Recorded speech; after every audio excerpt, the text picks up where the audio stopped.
ओशो की बुक ध्यान सूत्र। बुक्स में इंटरेस्ट होता है आपको तो लाइक कर दीजिए आप। पढ़ता हूं। टॉपिक है प्यास और संकल्प। कल संध्या में किसी से कह रहा था कि अगर एक मरुस्थल में आप हो और पानी आपको न मिले और प्यास बढ़ती चली जाए और वह घड़ी आ जाए कि आप अब मरने को हैं और अगर पानी नहीं मिलेगा तो आप जी नहीं सकेंगे। अगर कोई उस वक्त आपको कहे कि हम यह पानी देते हैं लेकिन पानी देकर हम जान ले लेंगे आपकी, यानी जान के मूल्य पर हम पानी देते हैं, आप उसको भी लेने को राजी हो जाएंगे क्योंकि मरना तो है। प्यास से मरने के बजाय तृप्त होकर मर जाना बेहतर है। उतनी जिज्ञासा, उतनी आकांक्षा जब आपके भीतर पैदा होती है तो उस जिज्ञासा और आकांक्षा के दबाव में आपके भीतर का बीज टूटता है और उसमें से अंकुर निकलता है।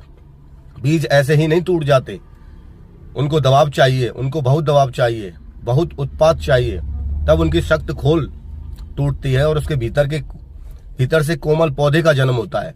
हम उस सबके भीतर भी बहुत सख्त खोल है और जो भी उस खोल के बाहर आना चाहते हैं अकेले कुतूहल से नहीं आ सकेंगे।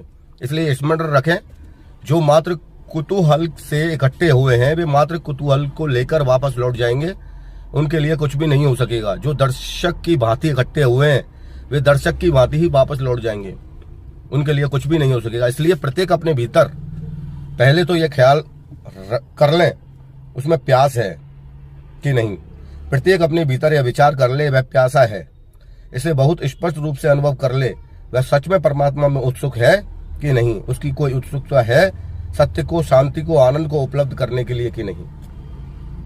अगर नहीं है तो वह समझे कि वह जो भी करेगा उस करने में कोई प्राण नहीं हो सकते, वह निष्प्राण होगा। और तब फिर उस निष्प्राण चेष्टा का अगर कोई फल ना हो तो साधना जिम्मेवार नहीं होगी, आप स्वयं जिम्मेवार होंगे। तो सत्य को जानने की इच्छा आपके अंदर प्रकट होनी चाहिए। आपको सत्य और ईश्वर कहीं नहीं मिलने वाला, आपके अंदर ही मिलने वाला है। थैंक यू, धन्यवाद।